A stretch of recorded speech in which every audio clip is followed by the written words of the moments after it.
David Sanchez was one of the most influential people in the capital. He lived in his townhouse in the city center and was very lonely. However, he would never admit that, even to himself. David was always busy. Negotiations, business trips, and meetings. He never had time to stop and think. He confidently and decisively flew through life like an arrow aimed at a target. Sanchez was envied and looked up to. He was invited to television shows, interviewed. Everyone wanted to know the secret of his success, and David willingly shared his time management and business strategies. But no one could get close to him or rise as high as the 45-year-old bachelor millionaire Sanchez. This minor inconvenience occurred when David returned from Switzerland and stopped by home to change. His faithful maid Teresa, who had been conscientiously cleaning his house for over 8 years, handed in her resignation. "I'm sorry, Señor Sanchez, but the kids want to get away from the noise of the capital and move closer to the sea, so they're taking me with them. I'm very sorry to leave such a place, and I've grown accustomed to you and attached like to a son. But there's nothing to be done. I really want to spoil my grandchildren soon, and my daughter-in-law is pregnant." David just frowned in response. Always these family circumstances. In his opinion, family and other attachments only added troubles to the orderly and thoughtful life he had so skillfully constructed. Yes, the millionaire often behaved like a machine rather than a human, but in the world of big business, there was no other way. You either move forward regardless of everything or lose everything. He generously paid Teresa and called his secretary to arrange for a new maid, stating the requirement that she be unmarried and childless. "It would be perfect if you could find me some plain mouse," he told his secretary. "Someone who stays home in the evenings and isn't too attractive to men. That kind will stick around for a long time." "Understood, Señor Sanchez," Sylvia replied. "I'll do my best." The next day, David saw her for the first time. She really looked very modest. A gray, slightly worn sweater, a black skirt below the knees, chestnut hair tied back in a simple ponytail, blue eyes hiding behind glasses, on her feet, rough, old-fashioned boots. She spoke softly and shyly, constantly fiddling with the strap of her bag. "Just what I need," thought Sanchez contentedly. As always, Sylvia is spot on. And where did she dig her up? It feels like this girl was standing in a museum as an ancient exhibit yesterday. "What's your name?" The millionaire addressed the new maid. "Aurora," she answered quietly, afraid to look him in the eyes. "Excellent," Aurora nodded. David continued, "You'll come every morning, even when I'm not here, and clean up. The bedding needs to be changed every other day. Make sure to dust the plants and the glasses in the glass cabinets daily. At the end of the cleaning, you need to put on white socks and walk through all the rooms. If the socks remain white, you've done the job perfectly and can go home. If not, please do the floors. Is that clear to you?" Aurora nodded obediently and barely audibly replied, "Yes, Señor Sanchez." Is she really this quiet, or is she pretending? David doubted. She needs to be tested. When the girl left, he walked into his office and opened both safes he had, transferring the money from one to the other. He opened one of the bundles and took out a dozen large bills, which he carelessly tossed into the empty safe. Then he closed the first one, leaving the second one slightly ajar, enough to be noticeable. "Let's see if she's as modest as she seems at first glance," David thought smugly, and turned on the surveillance camera. The next day, he packed his suitcase and flew out on another business trip. David returned after 2 days. Upon entering the house, he immediately noticed a pleasant fragrance in the hall. He walked through the rooms. Everything was clean and tidy, not a speck of dust, not a single crumb on the floor. David decided to take a relaxing bath first. The bathroom was also sparkling clean. On the table were unpacked shampoo, shaving cream, and new toothpaste. David admired the maid's care. He hadn't mentioned anything to her about buying personal hygiene products. Apparently, she noticed they were running out. After bathing, he put on his favorite dark blue terry cloth robe and soft slippers and went to his office. "So far, I'm pleased, but let's see what the video shows," David muttered aloud. Of course, he was tired after the flight, but he had a habit of making decisions as soon as possible. If she didn't take anything from the safe, I'll have no more questions about her candidacy, the millionaire thought to himself. He turned on the TV screen and displayed the image of the room, rewinding the video to the desired moment. He fast-forwarded it, sat on the couch, and started watching. The spectacle was not too exciting. There was the maid entering the office in her black uniform with a white apron and starting to clean. She neatly stacked the papers and folders scattered on the desk, mopped the floor, dusted the secretary's bookshelves and safes. David yawned and fast-forwarded the video to the appearance of Aurora the next day. It all repeated again, the same boring actions which almost put David to sleep. However, this time the maid walked across the floor in white socks with a serious and even tense look, which amused Sanchez. He was about to turn off the video, satisfied that the maid hadn't touched his money, when suddenly on the video, Aurora entered his office again. She was already wearing her street clothes, the same gray sweater and wide dark blue jeans. She stood in the middle of the office for a while, as if hesitating. David leaned forward, watching the screen intently. What was she going to do? Finally, determination appeared on Aurora's face. She approached the bookshelves and picked up a book. The millionaire stood up from the couch to see better. Was she going to borrow something from his home library? She really is a bookworm, David thought with a laugh. His surprise was immense when he saw that Aurora wasn't holding a book at all, but his old photo album. David couldn't believe his eyes.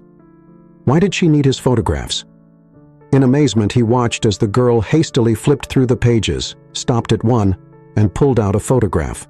Then she looked around sneakily and quickly tucked it into her pocket. David Sanchez was consumed by anger. Could this girl really be a journalist? A paparazzi who had deceitfully infiltrated his home? So that's why she wanted to appear so modest, the millionaire thought. He turned off the video and rushed to the bookshelf. Finding the album, he angrily flipped through the pages. All the photos were in place except one. David Sanchez tiredly sat on the couch, dropping the album straight to the floor, and stared blankly ahead for a long time. He wasn't thinking of anything, not recalling anything, but his heart was painfully gripped by what seemed like long-forgotten bitterness and disappointment. David didn't know how long he sat there motionless. His strange trance was broken by the loud ticking of the clock.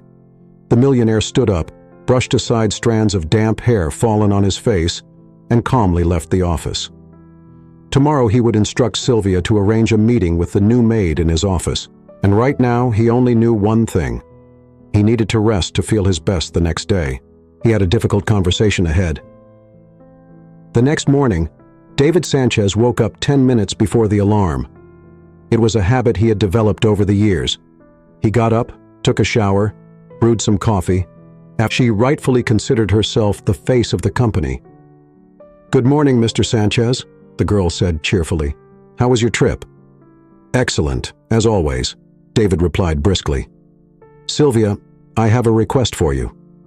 "What is it, sir?" "Call the new maid. Have her come here to the office. I need to talk to her. The sooner the better." "All right, Mr. Sanchez. I'll call right away." David nodded to Sylvia and disappeared into his office. An hour later, Aurora timidly knocked on his door. "Come in," he said.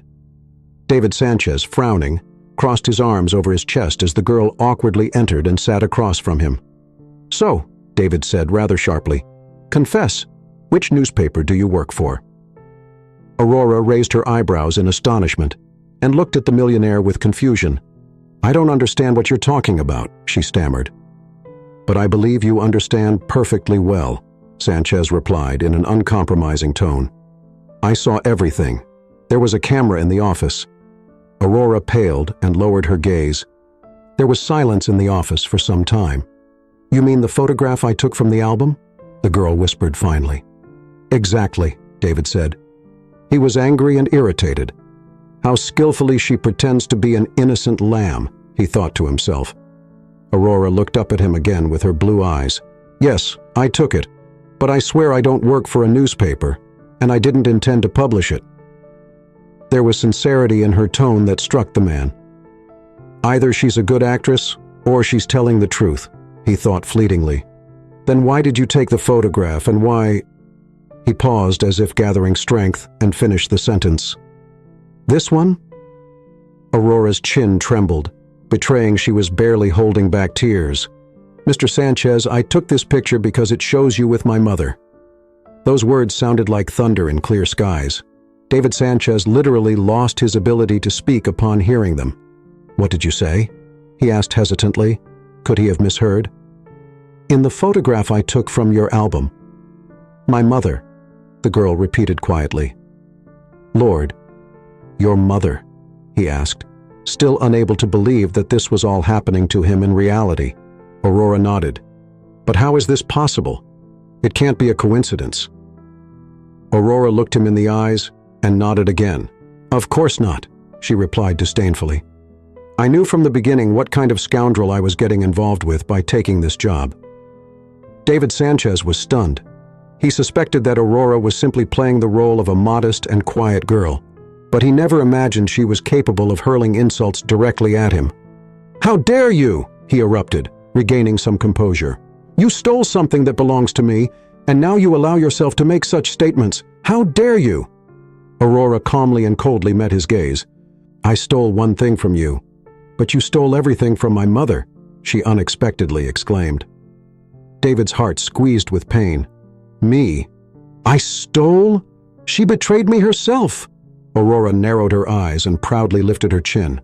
"What are you talking about? My mother is not capable of such things." But David Sanchez no longer heard her words.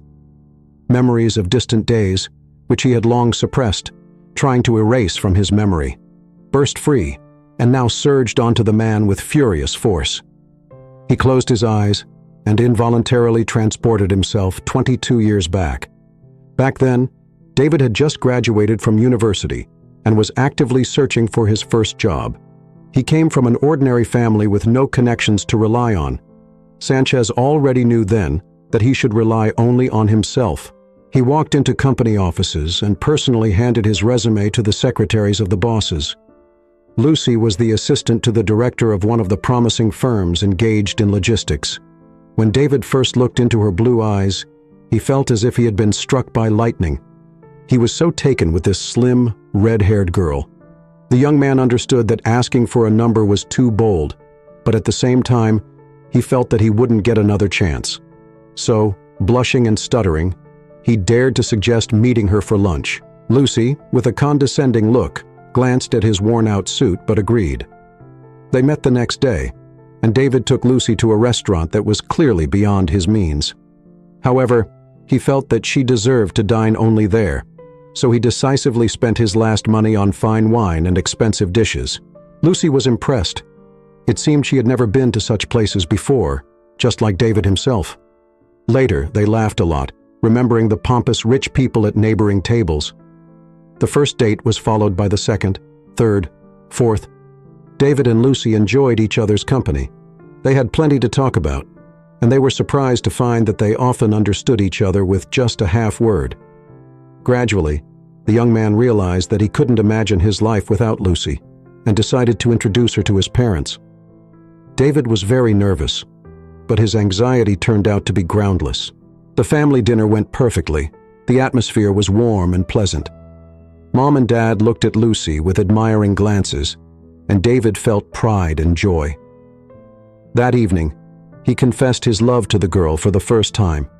They stood on the veranda. The evening was warm, and the stars shone above them. David felt that there was no one happier in the world than him. He and Lucy tightly held hands. Then he leaned towards her ear and whispered, "I want you to be my wife." Lucy laughed and whispered back, "But you haven't met my family yet. What if you changed your mind?" But the young man shook his head, not for anything. They kissed under the stars for a long time, and then the parents called them to taste Mom's chocolate cake. The next weekend, Lucy invited David to her house.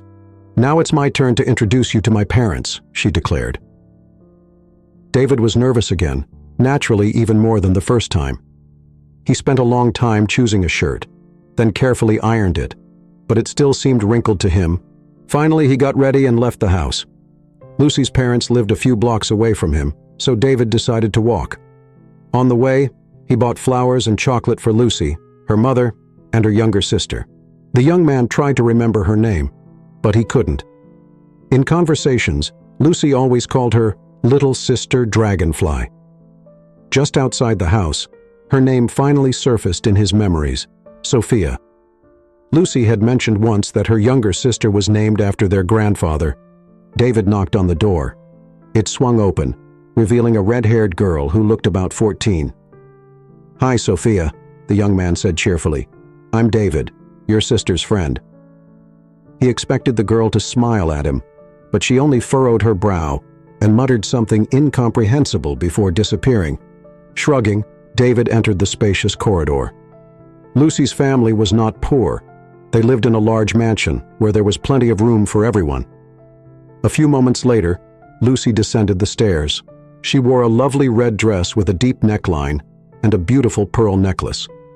She had her hair pinned up at the back, adorned with a shiny hairpin. "Oh, I see Dragonfly has let you in already," she exclaimed joyfully upon seeing David. "Yes, and then promptly vanished," he admitted with a laugh. "That's her style," Lucy laughed. She took the flowers and chocolates. "Let's go to the living room. Our parents are already waiting for us there," Lucy said. David took a deep breath and followed the girl. Lucy's parents turned out to be very nice people and excellent conversationalists. They asked David about his work, and he willingly shared the latest news. He had managed to get a job at a good company that dealt with investments. "We're so happy for you, David," Lucy's mom said. "Our daughter said you were looking for quite some time, and unfortunately her company rejected your application." "Yes, that's true, but I'm not upset about it. Lucy's company has given me a treasure that turned out to be much more valuable than any of their positions," David replied, smiling gently at his girlfriend. She smiled back at him. Sophia, however, grimaced at the sight. She hastily stuffed everything on her plate into her mouth and, without thanking anyone, went to her room. "Sophia clearly doesn't like me," David whispered to Lucy. She just waved her hand in response. "Don't pay attention to her, darling. She's always like that." David wanted to believe her, but something told him that Lucy was wrong. Apart from Sophia's provocative behavior, the evening was a great success. When David kissed Lucy goodbye and left the house, he felt great. The worry of the past few days had receded, and he was happy that the challenging moments were behind him. Now he could calmly propose to Lucy and prepare for the wedding. With his new job, he could afford a larger apartment where they both would feel cozy and comfortable. With these optimistic thoughts, David returned home, took a shower, and peacefully fell asleep. Everything was turning out just as he had planned, even better. An old university friend who had become a real estate agent found him a beautiful apartment in the city center overlooking a beautiful park. David went to see it alone. He wanted to surprise Lucy. He walked through the bright rooms, trying to imagine Lucy's reaction, and it seemed to him that he couldn't find anything better. The apartment seemed to be made for the two of them. Without any further doubt, David made the deposit. Then he went downtown to buy a ring for Lucy. He pondered over options for a long time until he settled on a delicate and very elegant ring adorned with a pale blue topaz. Just like the color of her eyes, he thought. He bought the ring on credit, intending to pay for it with his next paycheck. Now it's just left to propose to Lucy. David carefully considered the details for a long time. He wanted everything to be very beautiful and romantic. While walking through the center, he noticed a small but cozy restaurant where a violinist was playing. He entered and ordered a cup of coffee. The waiter brought David his order, and the young man sat for a long time listening to the musician. Dreams took him somewhere far away. He imagined walking through life hand in hand with Lucy, and how she would become his only destiny. They would have children, then grandchildren, and they would spend their old age in a little house by the lake somewhere outside the city. David even shed a tear. He envisioned it all so vividly. Then he got up, paid for the coffee, and firmly decided to return here with Lucy and propose to her to the beautiful sounds of the violin. It happened the following week, and everything went perfectly. Lucy suspected nothing. She was more beautiful than ever. Her pink dress accentuated her fragility and tenderness. She curled and let her hair loose, and they cascaded in beautiful waves down her shoulders and back. David felt like everyone around was only looking at Lucy, and he felt proud that this girl would soon be his wife. David felt like the luckiest and happiest person on earth.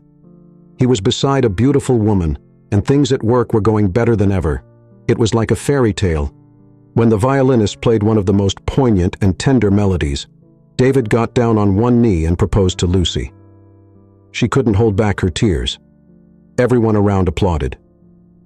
"Will you marry me?" David asked Lucy, looking at her with eyes shining with anticipation of happiness. "Yes," the girl replied. "Yes, I will." The guests applauded the beautiful couple once again. David lifted Lucy up and twirled her around to the beautiful sounds of the violin. When they sat down at the table, a gray-haired man with long mustaches approached them. He wore an old-fashioned checkered jacket and trousers with pleats. "You're a very beautiful couple, and I'm a retired photographer," he said softly.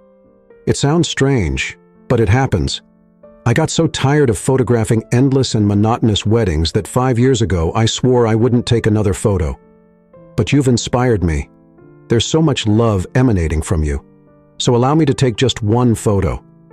Lucy smiled and nodded. David sat next to her and hugged his beloved, and the man took their picture. A couple of days later, he sent a copy of the photo to Sanchez's office. David carefully tucked it into his planner to show Lucy later. The wedding was scheduled for the end of April. There was just over a month left to prepare. However, life intervened in the lovers' perfect plans. One morning, David came to work and saw a note from his boss asking him to come to his office. Surprised and somewhat nervous, Sanchez immediately went to the chief's office. On the way, he pondered why the boss needed to see him. He really hoped he wouldn't be fired for some unknown reason. After all, the wedding was just around the corner and moving to a new apartment. Losing his job now would be unthinkable. However, David's fears were unfounded. He immediately noticed that the boss was in a good mood. He greeted him warmly with a friendly smile. "I have news for you, Sanchez," said the boss, "and I hope you'll be as pleased with it as I am." David smiled. "I certainly hope so too." The boss gestured to the chair opposite him, and the young man sat down. "The thing is," continued the boss, "we're opening our first overseas branch." "Oh, congratulations," David said sincerely. "I wonder what I have to do with this," he thought to himself. "And you have a direct role to play in this," said the boss, as if reading his thoughts. "Me?" Sanchez was surprised. "You excelled at university. Your diploma speaks for itself. You have excellent reviews from your professors. You've also proven yourself to be a young but very promising specialist here. We need people like you. That's why I've decided to appoint you as the manager of the branch that is about to open in—" He didn't manage to finish his sentence because the agitated David interrupted him. "I'm very flattered, sir. But does this mean I'll have to relocate?" The boss raised an eyebrow. "Is that a problem for you?" David hesitated for a few minutes before responding. "The thing is, sir, I'm getting married soon." "How soon?" the boss asked, scrutinizing the young man. "In a month." The boss cleared his throat and adjusted the already perfectly arranged papers on the table. "I'm sorry, David, but this is a very important step for the company. I didn't just choose you randomly. I believe you have a great future ahead. If you lead our branch, you'll be on a path that many aspire to. But not everyone gets such a chance. Consider yourself very lucky." David nervously adjusted his tie, as if it were choking him. "But what about the wedding? Invitations have already been sent out." "And postpone it for a short while. You'll go settle in, then come back, have your wedding, and take your wife with you. It's simple." David still had doubts. "Tell me what's bothering you." The boss began to lose patience. David looked him in the eye. "I'm very worried that Lucy—" "What about Lucy? Can't she wait?" The boss smirked sarcastically. Sanchez nodded awkwardly. The boss stood up and began to pace nervously around the room. "What kind of love is it if the girl can't wait a couple of months? And why do you need such a wife?" David understood that the boss's words were more than fair, but something inside him clenched at the thought of postponing the wedding and leaving Lucy here. "Or do you want to be handpicked?" The boss continued to protest. Your fate is at stake right now, not just yours, but your entire future family's. Doesn't she want to live decently and for your children not to need anything? Remember my words. You'll be a millionaire in no time. Do you want to miss such an opportunity? The boss's argument sounded more than convincing, and David reluctantly agreed. Back in his office, he could barely wait for the end of the workday. In the evening, he and Lucy agreed to have dinner together. He bought a bouquet of crimson roses and hurried to the restaurant, which was a few blocks away from the office. He arrived first. Lucy had written that she would be a little late. David sat at the table and rehearsed the speech he was going to say to his beloved for the 100th time. He had never been so nervous before, and his heart ached and didn't want to go anywhere. Finally, Lucy appeared. She was wearing a striking dark blue dress with an open neckline. A silver bracelet sparkled beautifully on her wrist. She had swept her hair to one side and wore long silver earrings. All the men turned to look at her as she walked to the table where David was waiting for her. How can I leave her alone and go? He thought jealously as he rose. Sorry, dear, got stuck in traffic, Lucy chirped, hugging him. He handed her a bouquet. So beautiful, thank you, darling. The girl smiled. David helped her sit, then sat himself and cleared his throat. He knew he was about to ruin Lucy's mood, but he couldn't hold it in any longer. I need to tell you something, he said with a voice unfamiliar to him. Trembling with nerves, Lucy instantly sensed his state, and the smile faded from her face. What happened? The girl asked, concerned. David recounted the details of his conversation with his boss, carefully observing his beloved's reaction. Lucy paled but quickly composed herself. Of course, I'm upset that we'll have to postpone the wedding, but career prospects are very important for you, for us, and our future family. Your boss is right. David couldn't believe his ears. He knew Lucy was sensible and rational, but he didn't expect her to accept this news so quickly and without much emotion. What if she doesn't love me at all? He briefly thought, but he quickly pushed away his doubts. Thank you, my love, he said. I'm so glad you understand the importance of what's happening. Did you think I would make a scene over a couple of months' delay? Lucy laughed. David laughed too, feeling surprisingly relieved. Yes, that's exactly what I thought, and I also don't have the money to pay for all the dishes you broke in this restaurant. The rest of the evening went perfectly, and the next day, David began to prepare for his trip. Their meetings with Lucy became even more tender. Both felt that the separation was approaching with each passing hour. On the day before his departure, Lucy came to David. They sat on the couch and turned on some movie, but both were too distracted to follow the plot. David breathed in the scent of Lucy's perfume, wanting to memorize every detail. The girl held on to her beloved tightly. Around midnight, David said he would call a taxi, but Lucy shook her head. Tonight, I want to stay with you. David's heart jumped in his chest. Are you sure? I thought you wanted to wait until the wedding. Lucy nodded decisively. Yes, I'm sure. Tonight I want to be with you. Early in the morning, Lucy left. David asked her not to see him off at the airport. He knew saying goodbye there would be even harder. He didn't want to leave her crying among a crowd of strangers. As they said goodbye at the doorstep, both couldn't hold back their tears. I'll write as soon as I land, David whispered. Lucy nodded. I'll be waiting, she said. I love you. I love you too, and I already miss you. When David closed the door, he suddenly felt very scared. For a moment, he thought they might never see each other again. He wanted to rush out of the apartment and chase after the girl, but he restrained himself. That would look more than foolish. They had already decided everything.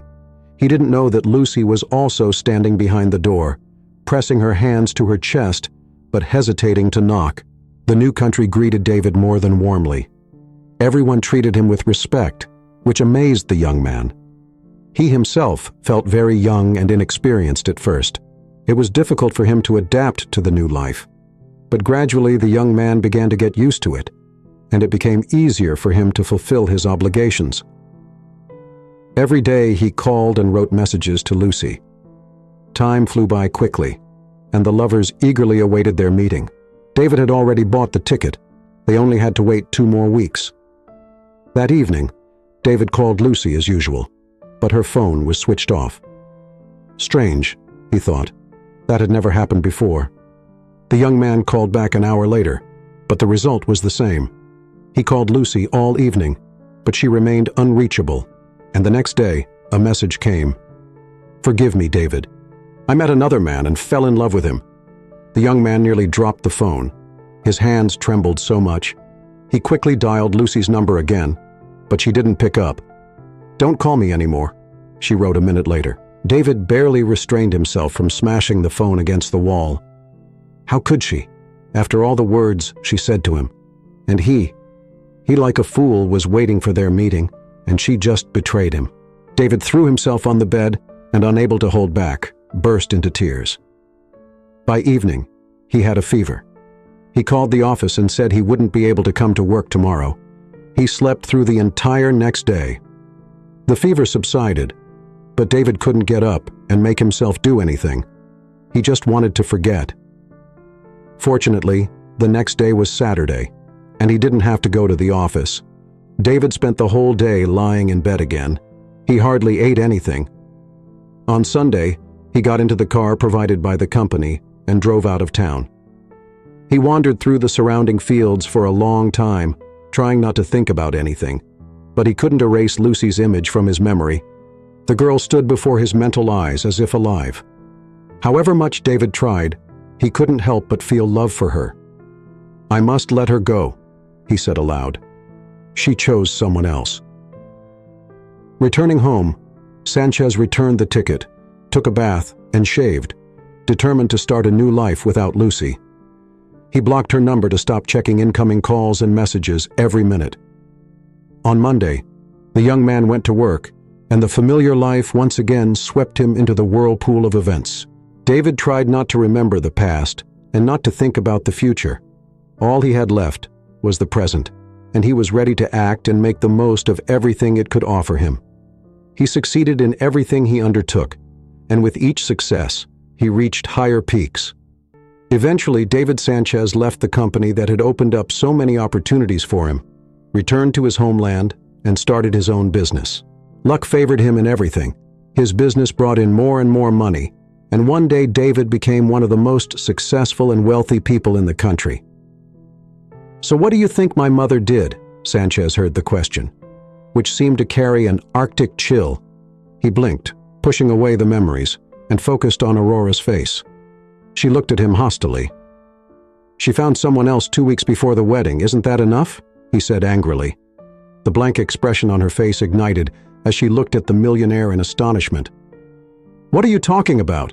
she stammered, bewildered. David stood up from the table and turned away to the window.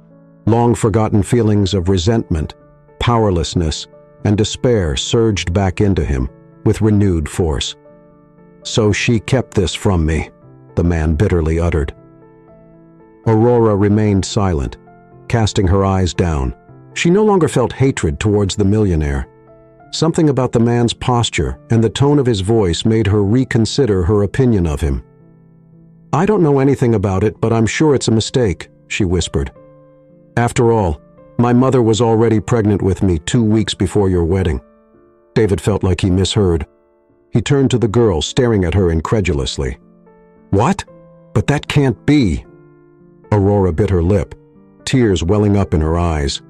"My mother told me that you spent the night together before your departure. That's how I came into existence," she said softly. David nervously ran his hand through his hair and sat down. Then he closed his eyes, pain contorting his features. "Is it true?" he asked, without lifting his gaze. "Just don't lie to me, please. I know what people are capable of for money." He looked at Aurora. She was as pale as a sheet.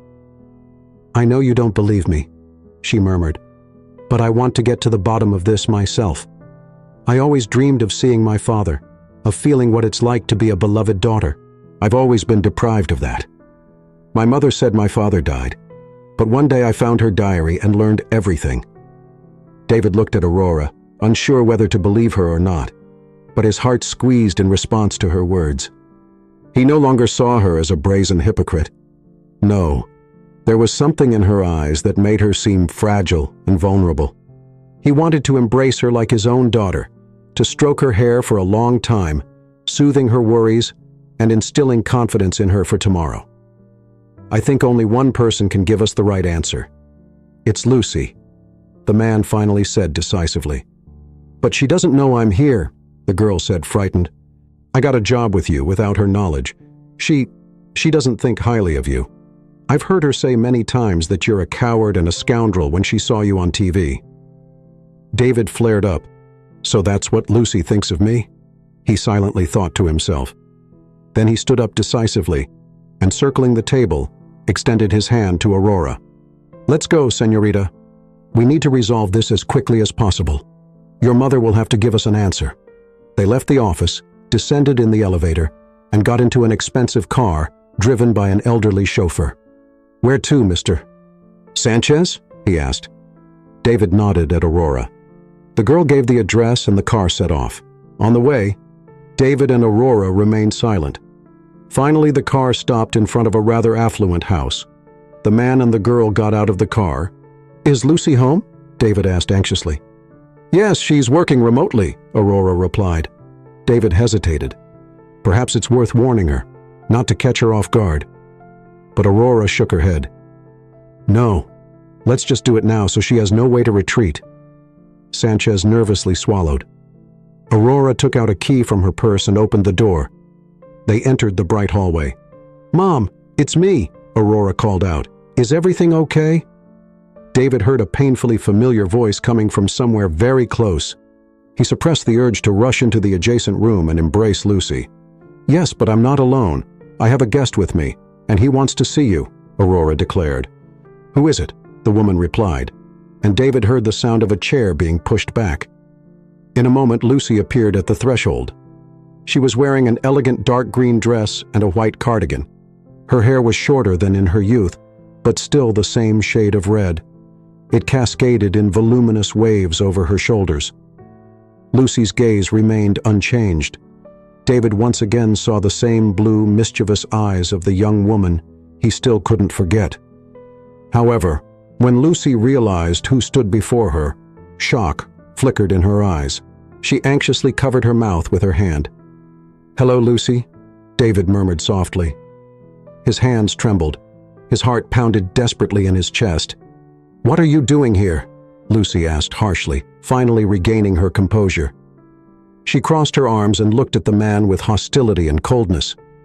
I came to find out the truth, David admitted. What truth are you interested in? Lucy retorted. At that moment, Aurora intervened in the conversation. Mom, are we just going to stand in the doorway? Let's go into the room. Lucy shifted her gaze to Aurora, and her facial expression softened slightly. She silently turned and headed into the living room, with David following her and Aurora bringing up the rear. As everyone sat down, there was a palpable tension in the room. Sensing it, Aurora decided she was unnecessary here. As soon as the girl left, David couldn't hold back and spoke as if all those years hadn't passed. Why are you angry with me? It was you, not me, who didn't answer my calls and then wrote that you met someone else and fell in love. Lucy raised her eyebrows in astonishment. What? I never wrote that, she exclaimed. I was pregnant and waiting for you to tell you about it in person, not over the phone, and you just disappeared and blocked my number. Are you saying I made it all up? David replied in the same tone. Lucy looked at him with confusion. Then her eyes clouded over for a moment as if she was trying to remember something. Wait, before that happened, I lost my phone. I was sure it was on my nightstand, but it wasn't there, and the next day I found it under my pillow. It was very strange. I never put it there, but I was so glad to find it that I didn't think much of it. I thought I'd see a bunch of missed calls and messages from you, but the phone was empty. So I called myself only to hear that my number was blocked. I sat on the bed feeling out of sorts when my sister walked into the room. She asked me how I was doing, and I complained that I couldn't reach you on the phone. He probably found someone else. Sophia shrugged indifferently and left the room. With these words, Lucy helplessly shrugged her shoulders and cast her gaze down. And you believed her? David guessed. But she never liked me from the start. She probably didn't want us to get married. I wouldn't be surprised if I found out she took your phone and wrote those messages." Lucy flared up but couldn't retort. She's always been a rebel, and yes, she was against the wedding. She was jealous of me being with you, the woman confessed, and suddenly burst into tears. "What's wrong with you?" David trembled. He wanted to hold Lucy close and never let go. "Sophia ran away from home when she turned 18. We don't know where she is, if she's alive. Our parents nearly went mad with worry. It undermined their health." "I'm sorry, Lucy," David whispered. He hesitantly stood up and approached. Then he sat down on the couch next to the woman and gently hugged her, fearing she might push him away. But Lucy, on the contrary, leaned into him and cried even harder, so they sat embraced until the woman calmed down. "So Aurora is my daughter?" David dared to ask. Lucy just nodded in response. "I'm sorry it all turned out this way," Sanchez said bitterly. "I'm sorry I didn't see her being born and growing up." He lowered his head, feeling the pain of emptiness and loss. Lucy gently ran her hand through his hair. "But you're here now. Yes, you can't change the past, but you have the present now when Aurora has found you. She needs you more than ever." The millionaire lifted his head decisively. "And I'll be there." Then he looked at Lucy with tenderness. "And you? Do you need me?" Lucy smiled and nodded in response. "Yes, I do. I never could forget you. David Sanchez." Hearing this, the man felt like the luckiest person on earth. He held tight to the only woman he ever loved, and for the first time in 22 years, allowed himself to dream of a beautiful future. And now, he was sure his dreams were destined to come true.